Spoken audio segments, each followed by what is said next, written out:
package. Here we go. For those of you that have questions as the presentation is given, if you want to put them in the chat, we'll leave some time at the end of the presentation today for question and answer. So without further ado, Chanel, welcome. Thank you so much for joining us today. And I'm going to turn the microphone over to you. Thank you so much. It's a pleasure to be here. I'm very grateful to be able to share my story. This is only about my second or third time sharing it publicly, so I'm just excited to have this opportunity. So thank you, Paige. Thank you, Shannon, for all your help with my presentation and helping me to get it together. And thank you to the Motherhood Center for giving me this chance during this very relevant time of year. So I'm going to go ahead and hide my video since I'm sharing the screen. Alrighty, and I think I could just go ahead and move that. So again, thank you. I'm Chanel Jones. I'm a birth doula and childbirth educator, and I'm going to share with you my story and how I came to be where I am today.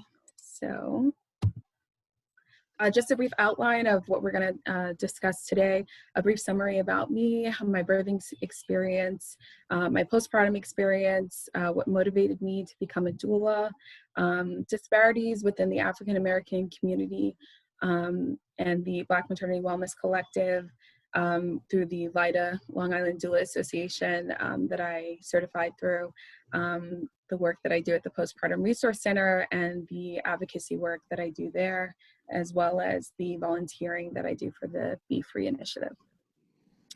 So here we go. Once upon a time in Topeka, Kansas, twins were born on New Year's Day. No, I'm just kidding. I am a twin. She's the one, my twin is the one with the eyes closed. No, I'm the one with the eyes closed. She's the one with the eyes open. But I just start out with this kind of little funny tidbit because we're not going to go that far back. But it's relevant because my twin sister and I actually found out we were pregnant on the same day and about an hour apart. So it just goes to show you that like life is wonderful how it works out. So moving on. A little bit about me. I'm the youngest of 5 children, and my beautiful mother, who you see on the screen, she had all of us by the time she was 18. And so being originally from Kansas, 5 kids by the time you're 18, she decided that she wanted more for us. So she took her 5 kids and a dog and moved clear across the country with I think like $100. And my mom has been my inspiration ever since. She got her GED, she started out as a home health aide, and now she's an RN and she has 2 associate's degrees, and I think she's working on getting her nurse practitioner. So you can see I come from a family of strong people. So my mom has always been my role model, and I'm just so grateful for her. So I couldn't start this presentation without a nod to my mom. So, oh, and clearly I have very funny siblings, and they probably kill me for posting this photo, but family is important to me, so you'll clearly see throughout the rest of my presentation. So a little bit about my birthing experience. I had my daughter my junior year of college.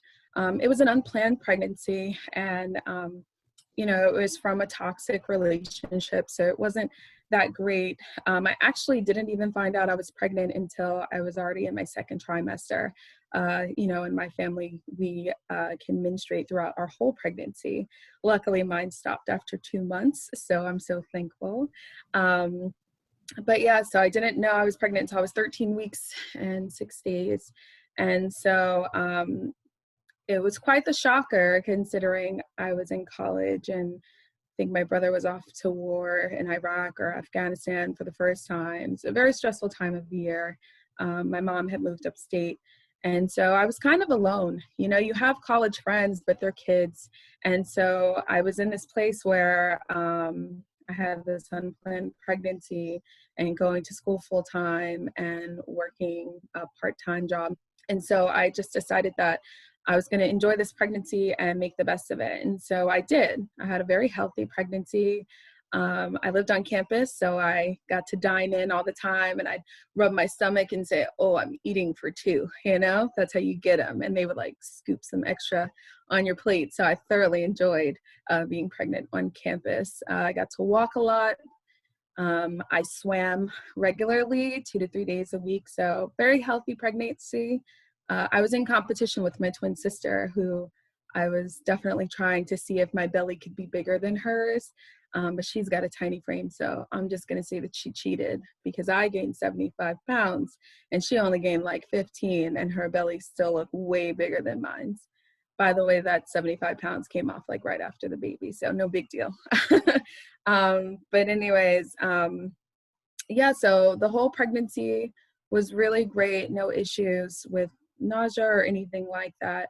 And I had prepared myself. I looked up stuff online to have like this really natural birth, and I had everything planned out in my head how it was going to go. But then I carried my daughter over an extra 2 weeks, and the doctors were like, yeah, this baby's got to come out. So the day before my induction, I saw my doctor, and that's actually when, that evening was when like my water broke, actually that afternoon. I had gotten into an argument with the kid's father, and I like banged my fist on the wall. I was so mad about the argument, and then this pain in my stomach, right? And I was like, that can't be good. So I went to lay down, and I laid down, and a few minutes later, you just knew like your water broke. So I slowly got out of bed, and I made my way over to the bathroom, and I realized that there was meconium in my amniotic fluid. So living on campus at the time, I actually just walked across to the hospital because I just figured it would help with the transitioning process. I was really hopeful for a natural birth, you know? So, so I got to the hospital, and nothing went the way I needed it to go. You know, I was a young college student. I was basically poor. So, you know, I had Medicaid, and I just felt like, you know, the doctors weren't really hearing me out. And when I look back on it, being a birth doula now, I wish I had one, because like I knew my body. I was very in tune with like what was going on in her positioning. And unfortunately, because I was already 2 weeks overdue and there was meconium in my amniotic fluid, they were like, no go, you're gonna lay in this bed and we're gonna monitor you. And they had me on every monitor, the one that goes up and attaches to the top of the head. They have you on the one that goes across the belly, like you're just strapped in. But here I am having like back labor, severe, and they induce you. So it's like, you're really getting it in. So that was really tough because I'm really good at dealing with pain, and I was like ready to hurt somebody.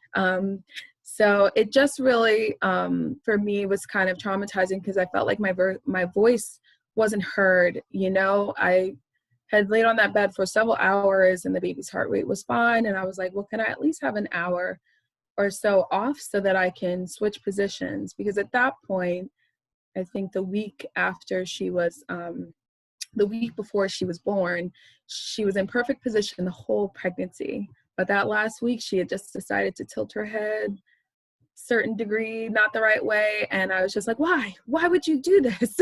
We were good the whole pregnancy. Why would you turn? So I was telling the doctor, I was like, if you just let me get on all fours and let me like do my little motion that I know as a doula, I know now for sure.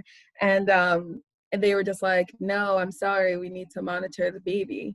And it was a disappointment to me because I feel in my heart that I really could have had this baby naturally if I had been given the opportunity to have my voice heard. I mean, I understand the doctors had to take their necessary precautions, but I just felt like if I knew my body and I knew what I needed to do, and I knew gravity was my best friend, there should have been a way we could work it out. And honestly, now being a doula, I know that there were definitely ways I could have worked around all of that. So with that being said, after being in labor for about, because my labor pains had started the night before. So I was in labor for about 35 hours without medication. And I spent 24 of those hours on my back in a hospital bed, not moving.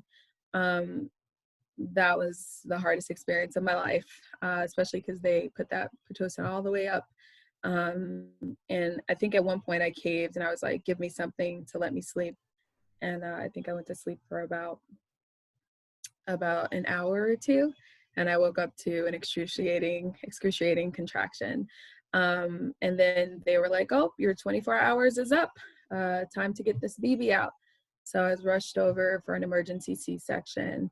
And even in just the C-section, it was just, it all just happened so quickly.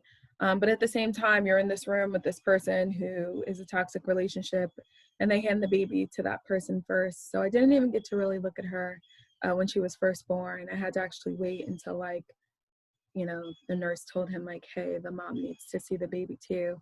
And that's when I got to see my baby. And, you know, just recalling all of that, it was, you know, just very all traumatic how it just ended.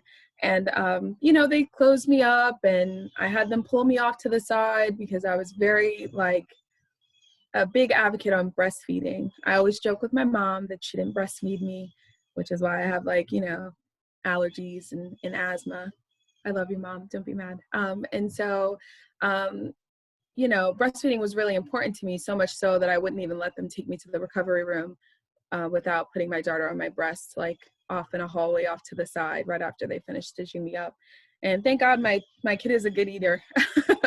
She latched right on and it wasn't a problem. So those 3 days in the hospital, you know, I had the C-section. So it was really hard to move around. And I felt like I was kind of alone. Like, the nurses were good and, like, trying to check on you, but I kind of felt like little details weren't paid attention to. Like, I kept messing with the room temperature. And so, like, 1 minute I'd make it super cold in the room, and the next minute I'd make it, like, super hot. And I would do this the whole entire 3 days that I was in the hospital. And so if you're not aware, after you have a C-section, you have to wait 3 full days, like, to the day, to the hour, before you can be discharged, because that's how long it takes for bacteria to present and symptoms to present. And so when it came for the day for me to leave, they let me leave the hospital. I found this out later, but they actually let me leave the hospital with, like, a low-grade fever.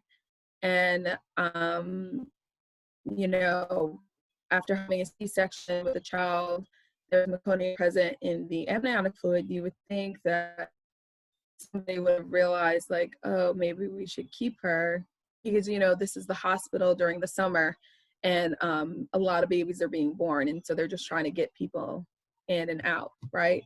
And so you would think someone would stop and think, like, oh, we shouldn't let her leave the hospital 3 hours early before her exact 3-day mark. We should probably tell her to wait so we can check and make sure this isn't anything. Well, that didn't happen.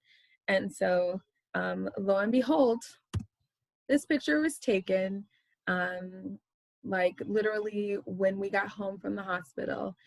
3 hours after this photo was taken, I was taken right back to the hospital. My friend found me and I looked a hot mess, and she touched my skin and I was burning, and she threw me in the shower. And she was like, you're going right back to the hospital. I got to the hospital, and it turns out that I had 103.5 fever, and I was septic because of the C-section and the meconium that was in the amniotic fluid. And also because I got to spend 24 hours sitting on my back, having a history of asthma, I ended up having a double lung infection of pneumonia, which was wonderful. And so even just trying to get readmitted to the hospital was very traumatizing. Unfortunately, because the hospital was at capacity, and this is before, like, the new whole system was created, but the hospital was at capacity, so they couldn't readmit me and my healthy baby back to the maternity floor. They actually had to send us, they actually only had room for me on the sick children's floor. And so basically they told me that I had to have someone take my baby, and that my baby couldn't stay with me. And so you can imagine the trauma of the experience of, like, having a kid and then having to have her taken from you.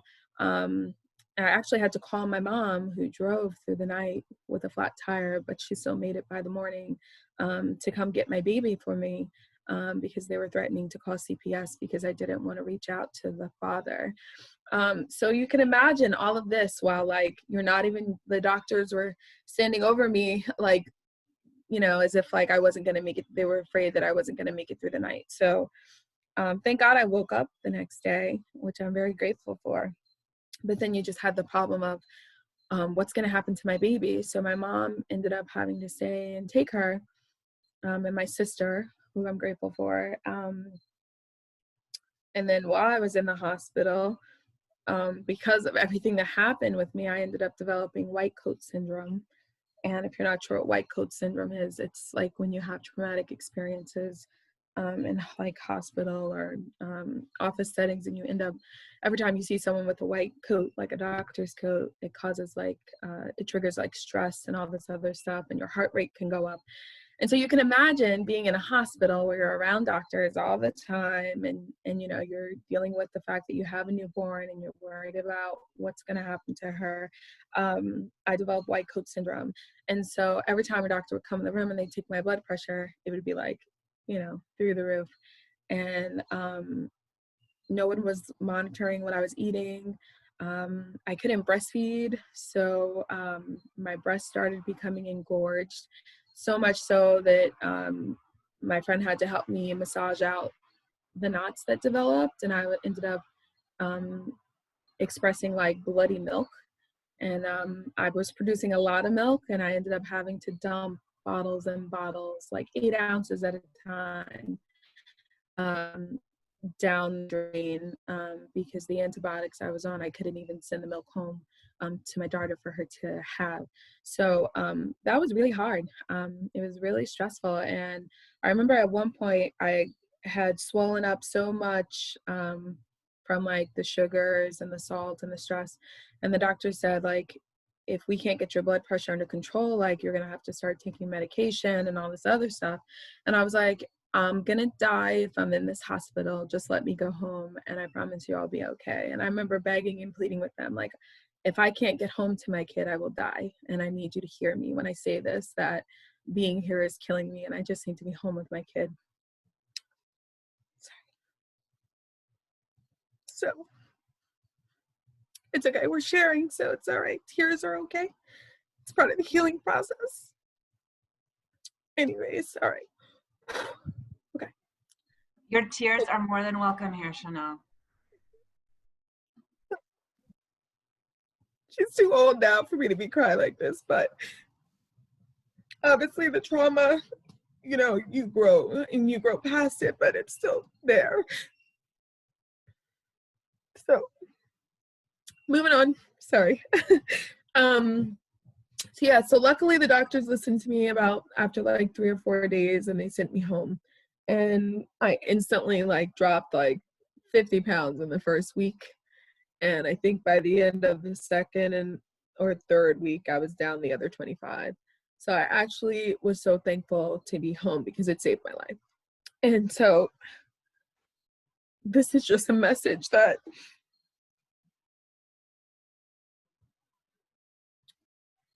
advocating for yourself is important. Trusting your body is important. And yes, just make sure that you do that. You trust your body and you advocate for yourself, and that's all you can do. But I'm so glad that I did, because not everyone has that in them to do it. So just remember, you know your body best, and especially if you're, a Black woman like me, where you feel like your voice isn't being heard, you have to speak up, and you have to keep fighting for what you know is right for you. So anyways, tough part about being home though, while you're home and discharged, is that you still have 2 weeks worth of antibiotics. And of all the antibiotics to be on, clearly I was on the one that you could not breastfeed on. So you can imagine my daughter's disappointment when she came home and found out that she could not breastfeed on me. That was torturous. I think that those 2 weeks were really hard. not being able to breastfeeding her, and for her to smell the milk on me, it would drive her crazy, and she would just go into these fits of like rage where she was just not satisfied. And so those 2 weeks, I want to say, what really kind of triggered me into this downward spiral. It really brought me to this like very dark place. This is a very cute photo of her, by the way. This is in the hospital. I think that was like day 1 or day 2. And I had this beautiful baby girl, but like I couldn't do anything for her. And so this triggered this very helpless feeling in me, and it brought me to a very dark place. Also because of the toxic relationship that I was dealing with at the time, and not being able to breastfeed her and not having the financial means to provide for her the way that I needed to. It was a very definite struggle. And I definitely experienced postpartum depression. The thing though is that you can hide it really well. You can go to your doctor's appointments, and your doctors can ask you the questions they're told to ask you. Unfortunately, the way they ask those questions, you can very easily just say like, oh, I'm fine, I'm okay, no, I'm all right, oh, it's probably just the baby blues, right? But how you ask those questions really makes a difference. I know for me, it's hard to ask for help. It's hard to acknowledge when you have these weaknesses. At least it was for me back then. Not so much now, because I've grown and I've learned that it's okay to be weak and to ask for help. But especially then. And so if you don't ask the right questions, you really can go under the radar. And so my struggle in my postpartum experiences, my PMADs, was having these very obtrusive thoughts, like very dark, and you think like, am I a terrible person? Am I losing my mind? I mean, I would literally be in the middle of bathing my daughter in the bathtub, and this thought would just come across my mind, and this picture in my head of like, what if I just let her slip into the water and I don't pick her up? And you're thinking like, oh my God, what kind of monster are you? Like, how could you just let your baby slip under the water and not pick her up? Like, why are you thinking these terrible things? And this thought would just replay in my head, and you would just see this picture. And I just had these very horrible visions all the time of like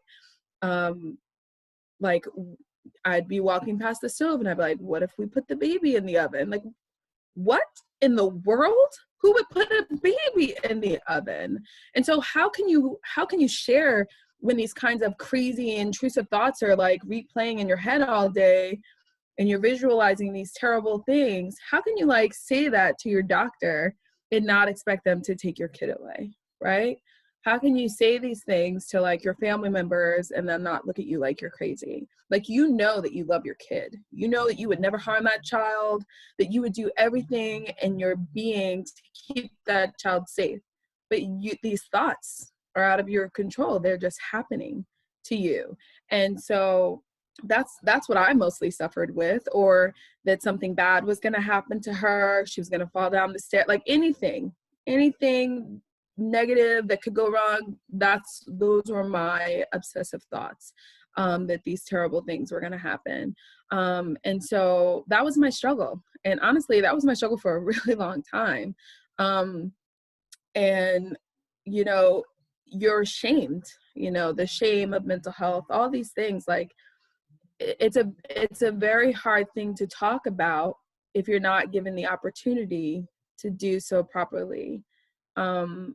But you can definitely overcome it.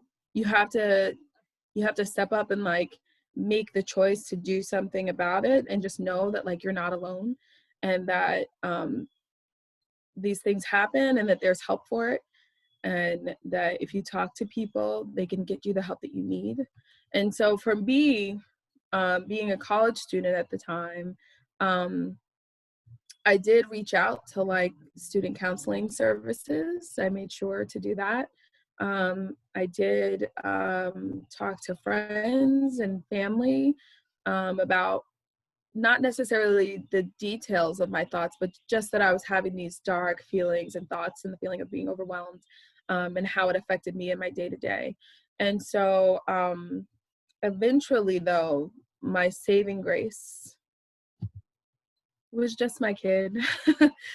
For me, luckily, thank God, I was able to talk myself out of this dark place that I found myself in, that I was able to realize that instead of being super negative about everything I was experiencing, to turn it around and just focus on the fact that I had this beautiful baby girl, and that even though she came into this world with all these hard things against her, and being a single mom, being Black, having a mixed child, like all these things that we were going to have to overcome, instead of focusing on those things, I just started focusing on how I was gonna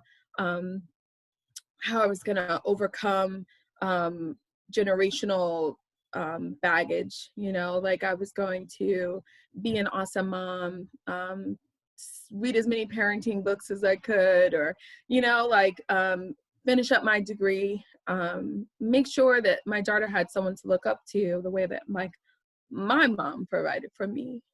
So that was my turning point. That was my, we're not going to stay down moment, that we're going to pick ourselves up and we're going to keep pushing forward, because, without her, I think I would have just gone all the way off the deep end. And so I'm really thankful for my daughter. I say it all the time, that she's a blessing, and that, she's here with purpose and reason. And my purpose and reason mainly has to do with her. Being a mom is a wonderful gift, and I'm thankful for it every day. And so luckily for me, I overcame my postpartum symptoms. And I would hope for other women that this would encourage you to speak up if you're going through or struggling, and just know that your help is there. And all you have to do is ask, and all you have to do is seek out people, and the resources are there, and you can get the help too. And so in experiencing all of this and everything that I went through, it just motivated me further in my life. And so now that I was fully motivated, I finished my degree. I decided to focus on being the best mom that I could be, and volunteering at church, and giving back to my community, and making sure that my daughter just grew up having the most awesome life experiences, and just being super conscious of how every day we live is a blessing, and to be grateful to have it. And so I did that for a long time. I just focused on being a mom, and being a good human being, and making sure that I always gave back. And those are qualities, again, I can attribute to my mother. And so after about 10 years, I decided yes, I'm going to go back to school, right? I started my graduate certificate in health administration, health and information technology management. And right when I started school, I got a notification about Stony Brook teaming up with the Long Island Doula Association to start a doula training volunteer program at the hospital for a discounted price. And so I was hooked. Me and my friends were like, yes, this is me. Because over the years, because of everything that I had experienced, I wanted to make sure none of my friends and families went through what I went through. So I made sure to support them in their breastfeeding and look up resources. I even actually did some postpartum doula work, where I would come to my friend's house and help them clean or hold the baby while they took a shower and all that stuff. So all along, I've basically been doing these things when you think about it.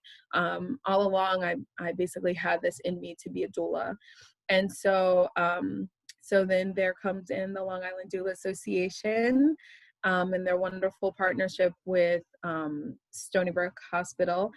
And I have to say, I learned so much volunteering. I did 112 volunteer hours. I was able to support about 22 women, and I got to witness about 10 to 12 births.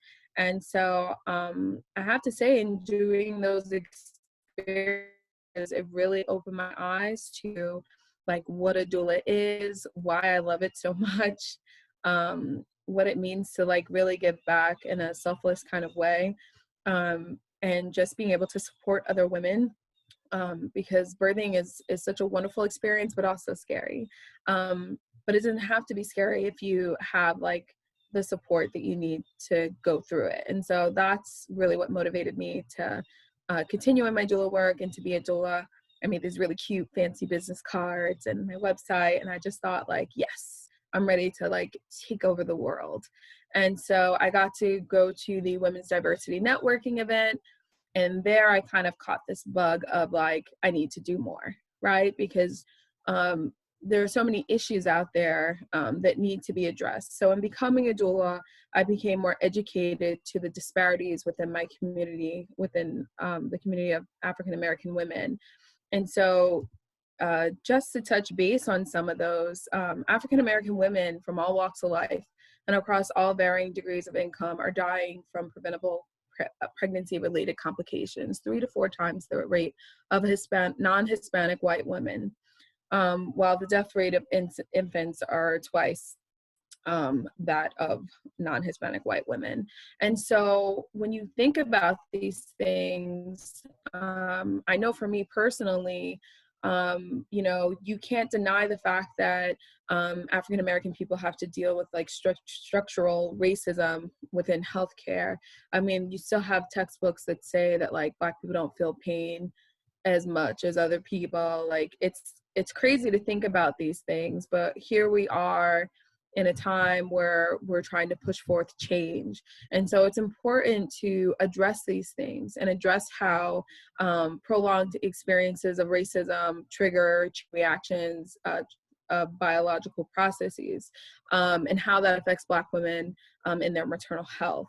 And so I know for me, my own birthing experiences, I definitely felt that I was treated differently because here I am, a poor student on Medicaid, and people look down at you for that, you know, and it's unfortunate that like you have to first off fight for people to realize that no, I'm educated and I'm not my circumstances, and this service is here for people who have a need. I just so happen to have that need, but you don't get to treat me differently because of it. And so I just grew up with a strong woman who advocated for herself, and so I learned how to do that for myself. But not everyone is so blessed to do it or to have the ability to like not back down and insist on being treated properly regardless of economic status. I mean, it shouldn't be the case, you know, but unfortunately it is. I even witnessed, you know, some of my own clients I felt were treated differently because of the color of their skin or any other things like Spanish speaking women. I don't feel receive the same kind of treatment for English, you know, English speaking women. And so you notice these disparities, and it's kind of we've come so far, but have we really pops into your mind, and it's just like, really, you know, like we can do better. And so being a doula, I became painstakingly aware of all these disparities, and it honestly just motivated me more to do something about it. And so and part of that is mental health disparities. And so African American women are 3 times more likely, you know, to deal with, sorry, that slide has an error, but don't worry about it. Aside from the mortality rates, Black women experience higher rates of depression. We also have, I mean, you can read the slide, but a lot of the issues is that Black women are less likely to receive treatment and less likely to receive follow-up treatment when initial treatments are started. And so the problem in the Black community is that there's a strong stigma around mental health. And so I know even growing up in myself, like I personally have gone out of the way to seek mental health counseling during stressful periods of my life. I encourage my friends to do it because for me, mental health is not a stigma. It's important and it needs to be addressed. And I even do mental health for my child, like starting very young, because I don't want her growing up thinking that talking to someone about her problems is something to be frowned upon, because it's really not. And they're there to help. And everyone doesn't have the answers, but it's okay to talk through your issues until you do have the answer for yourself. And so I think it's just really important to continue to advocate for mental health, to continue to address disparities among Black women, and to make sure that we're all making a difference and making a change in how these topics are viewed and addressed. And if everyone just does their part, I think we can make a difference. Like, now is the time. And so I'm so thankful to be a part of the Black Maternity Wellness Collective that we started with LIDA.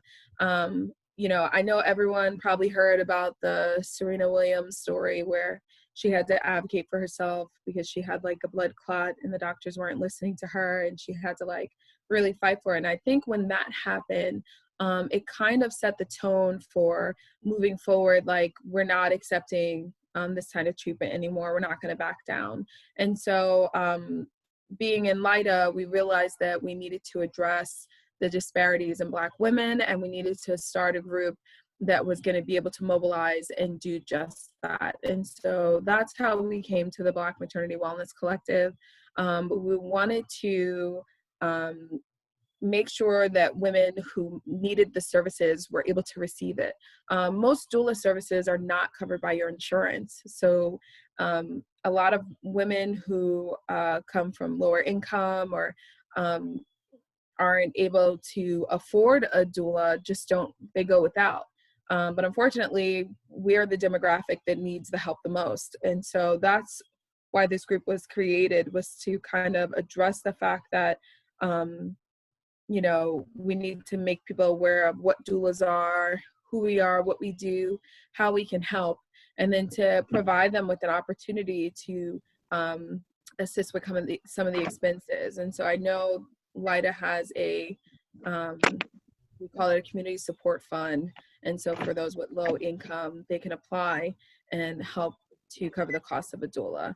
And so I'm so thankful for that group, because in doing that, it exposed me between LIDA and the Black Maternity Wellness Collective. I've been exposed to so many more other groups that also are on the same mission to make a difference within the community. And so we decided as a group we wanted to become childbirth educators, so that we could try to set up sessions and webinars and go out into communities to educate people about childbirth, and to educate people about what a doula is and why it's important to have one during your birthing experience and the benefits therein. And so these are some of the lovely ladies. It's a mix of all of our Long Island doula members. And so a few of these ladies are also a part of our Black Maternity Wellness Collective. And so that's where we're starting, because I personally feel like education is key. When you educate people, you get to the root of the problem, because ignorance is not bliss. And so I think the more people learn about doulas, the more they realize what childbirth entails. It takes the mystery out of it. It makes it less scary, and people are more prone to trust their bodies, which is a wonderful thing. And so that's kind of what we're in the process of doing, and we look forward to future opportunities to further help our communities. And so in being in LIDA, LIDA is a resource for the Postpartum Resource Center of New York. And so in that, I got to meet Sonia, and I became a volunteer for the Postpartum Resource Center, and I do advocacy work with them. And so it's wonderful, because I have my own postpartum story, and I have my own experiences and the experiences of other women that I'm assisting and helping in my birthing experience. And I think it's a wonderful thing to be a part of, because women need to know that they're not alone. We don't want people to suffer in silence, and we want you to know that you have help. And so Sonia, who's in the center, I love her, and all the other ladies, lovely ladies of the Postpartum Resource Center, you know, we want to make sure that women have the opportunity to speak up and to have a network of other women who are going through the same experiences. Talk therapy really works, group therapy really works when it comes to mental health. And so I wanted to thank Sonia for giving me the opportunity of my first speaking engagement, which I was super nervous for, but it really turned out wonderful. And that actually I feel is what brought me here today. And so I'm just so thankful again to share my story, because now I have this bug for advocacy work. I have this bug for volunteering and giving back to my community, and sky's the limit from here, because it's important to give back to your community. It's important to affect change and to make a difference in the lives of others. And so this leads me to my last slide, where just mentioning the volunteering again that I do for the Moms Voices Workgroup. It's a group of women who we do advocacy work with New York State, and we actually got to help out with one of the Office of Mental Health Maternal Depression campaign. And so before I play the video, I'll just say that I'm looking forward to the Breastfeeding Awareness Month, the month of August, to participate in that with the Northwell BFREE, the Breastfeeding Resiliency Engagement and Empowerment initiative, where they're providing baby cafes to encourage women to breastfeed. And also part of the initiative is to encourage offices to continue to provide safe breastfeeding and places in the office where women can pump if they're breastfeeding, to make sure that they're comfortable in their work environments, and so that they can continue that with their families. And so I'm so grateful to be a part of these different initiatives. I'm so grateful for being able to share my story. I hope it's helped you. And this campaign that I'm about to show you, we actually got to work on a lot of the wording. The moms, the MOND Voices Workgroup came up with, and even I got to record my voice for the voiceover of the kind of tone that we needed them to set when they made the campaign. And it's really great because it actually is pretty close to how I sounded. So I'm going to play this video for you, and then after that we will do questions and answers. So I hope you enjoy it.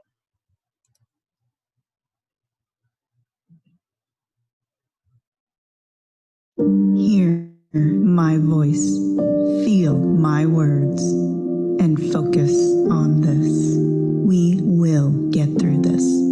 This might not have been your original plan, but we are here for you, to support you. Healthcare workers, educators, neighbors, friends and family, working together to make New York safe for you and your baby. You are not alone. Thank you so much. I hope you enjoyed it. And thank you for being here. And I hope that this has inspired you to share your story, to help others, and to continue to fight the good fight. And we're not alone. We're in this together. Thank you. Chanel, I cannot thank you enough for sharing with us your amazing journey through pregnancy and postpartum, and how you have really channeled all of your personal experiences into activism and change, which is one of the most important and valuable things that we can do in an effort to give other people permission to feel better, to learn, to understand, and to feel not so alone, which is spectacular. And I want to encourage people, as I just speak for one moment, please, any questions that you might have, please put them into the chat box. One thing I want to say is, as you were speaking about your experience in the postpartum and the intrusive thoughts that you were talking about, and how, first of all, if in a perfect world, every single mom who's thinking about conceiving and is pregnant will totally know that 1 in 5 women experience a PMAD, and that it's the #1 complication associated with childbirth. And like, people will someday just know how common it is, so they'll know what to look for, and their providers will be able to educate them. But intrusive thoughts is one of those things, right, that nobody tells you about, right? And 80% of all new mothers experience intrusive thoughts. And it doesn't necessarily mean that they have a PMAD, but it's a super common thing. And to your point, it's so scary to have those thoughts. And every single one of the thoughts that you described are storybook: baby slipping into the water, putting baby in the oven, throwing the baby out the window. Like, these things, when you hear them to somebody who's not aware of what a scary intrusive thought is, like, whoa. But then when you come to realize 80% of all new moms have them, it's a common part of the postpartum period. But the fear that we have to share that, and the fear of judgment, and the fear of, if I tell this provider that I'm having this thought, are they going to take my baby away? Are they going to think I'm an unfit mother? And this is really what surrounds PMADs overall, is like the fear of being judged for not loving it, for not having it be the most amazing thing that ever happened to you, for feeling anything less than bliss. There's this fear of being penalized for it. And so what an amazing thing that you've done to share your story and to normalize that for so many people who hear it. And then I have a question for you, just in relation to what you were saying about the stigma of mental health in the Black community. What are things, in your opinion, that can be done to start to chisel away at that stigma and make mental health and mental illness more of a part of the conversation in the same way that physical health and physical illness is? I think, like all things, you just have to talk about it more. I think you just have to normalize it in everyday conversation. I make it a point to, like, hey, did you talk to a therapist? Yeah. Did you schedule that appointment? Remember we talked about how great therapy is? It's great because you can just like yell at them or scream or not say anything at all. I tell them all the time. I had a friend who went to a therapist for 6 months before she said anything. They would sit in silence. And so, like my daughter, even, I think it took her after a year to like actually have a real conversation, because most of the time she would just sit there and, okay, one-worded answers. But my friends are like, why do you still go if it's not helping? I'm like, oh, it's helping. I'm like, because when we don't go, she acts different.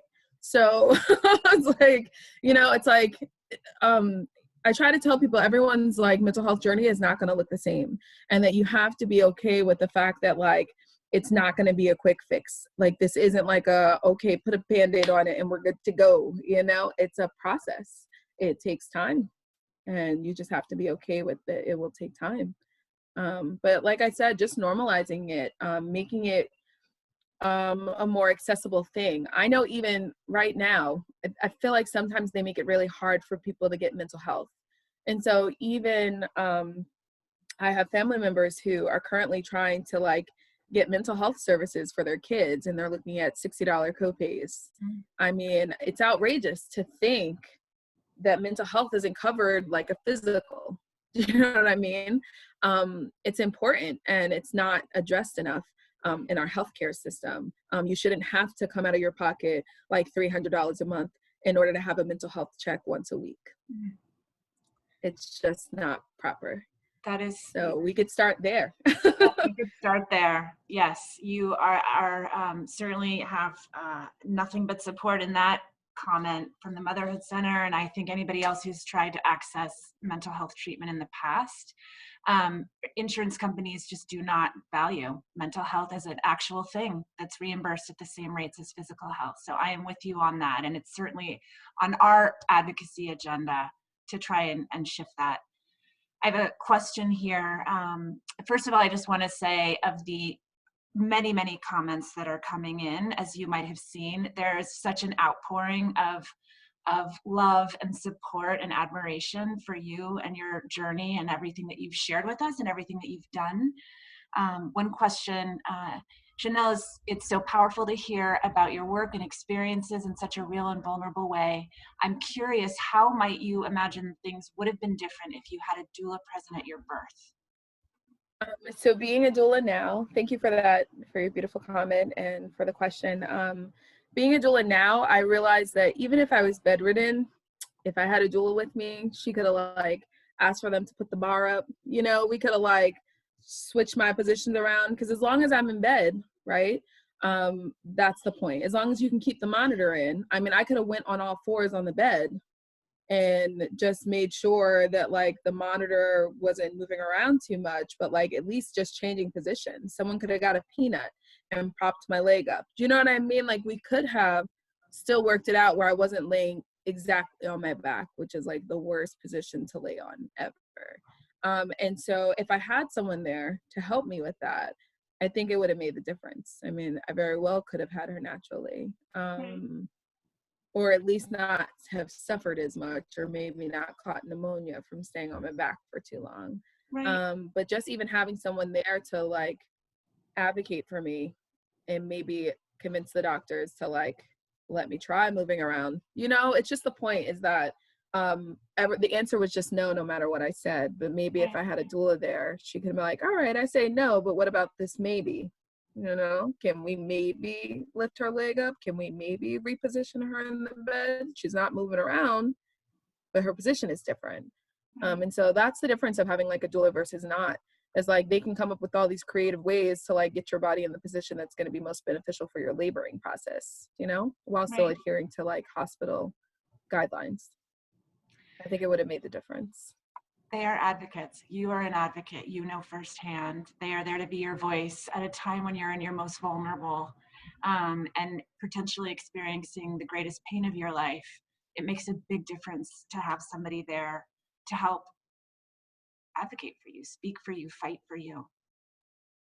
I have another question. A question I have is, do you find it difficult to find mental health providers within the communities in which you serve who can aid in helping BIPOC individuals with navigating postpartum mental health issues? For example, finding mental health providers of color or providers who are culturally inclusive and understand that how the Black body goes through life changes is different from our counterparts.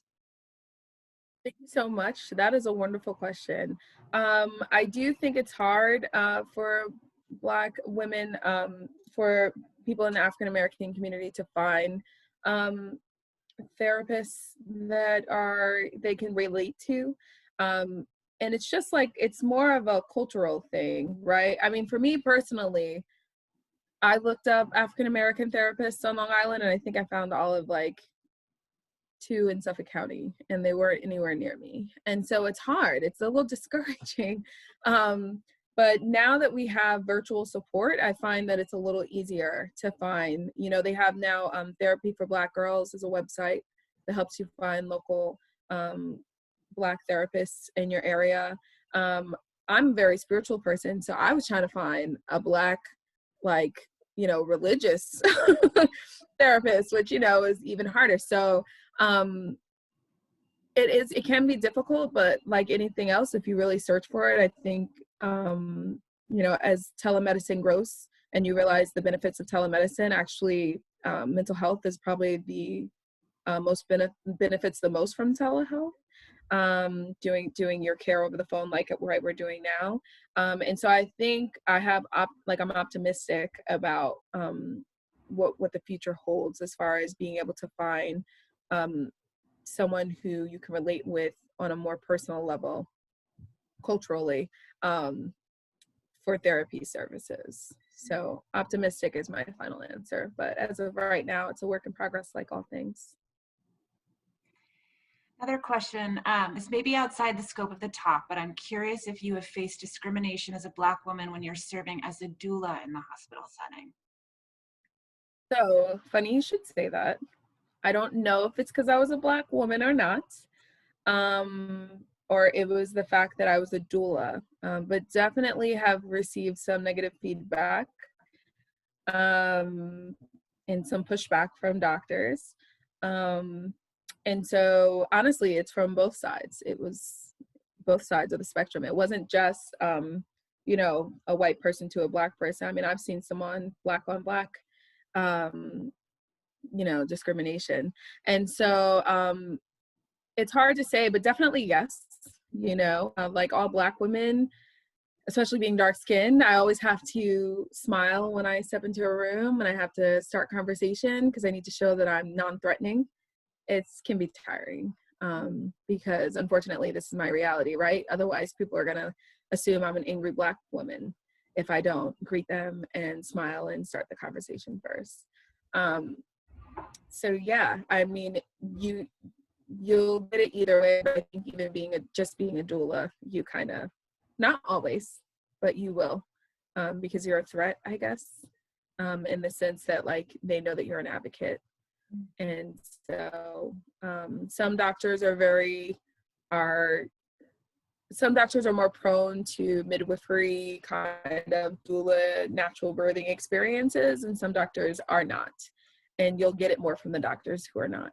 So that's just standard across the board. So hopefully, as we advocate more, as we have conversations more about natural birthing and the benefits of being a doula and all that stuff, like we won't have to deal with as much discrimination. But for now, we take it with a grain of salt, right? Chanel, I have one last question for you before we wrap up today. You've already done so much amazing work in your life. What's next for you? What are you eyeing as a next step? So personally, I am working on my master's degree in health administration. I have goals of opening up my own natural birthing center, whether it's here in New York or somewhere else, I'm not sure yet. And I do plan on going back to school to become an RN and doing my midwifery. So the quarter all of this happens in, I'm not sure. Because with my master's, I could technically open up a center and just be a doula and then work towards my midwifery, or I could just, after I finish my master's, go straight to my RN and do my midwifery before I open a center. So I'm still very much in the research process. It's easy to open, it's easier to open a center than to sustain it. And so my main focus over the next couple of years is not only investing in myself and my education, but also figuring out how to make a birthing center sustainable. I have no doubt that you'll do all of those things. And please let us know if the Motherhood Center can support you in any way to get any of those initiatives off the ground. And I just want to thank you so much, Chanel. Your story was so moving today, so informative, and so really, really inspiring. And so I just want to thank you so very much for being here. And just so everybody knows, we did, although I started a few minutes late, we did record this session with Chanel, and it will be up on our website probably by Tuesday at the latest of next week. So if you missed any of it and you want to go back and catch it, if you want to send it to somebody and share it, please feel free to. And again, thank you all for joining. I hope you found this informative and inspirational as much as I certainly did. And Chanel, we will be in touch. We will continue to work together. I really look forward to it. Awesome. Thank you so much. Thank you again, everyone. I really appreciate you. Bye. Bye.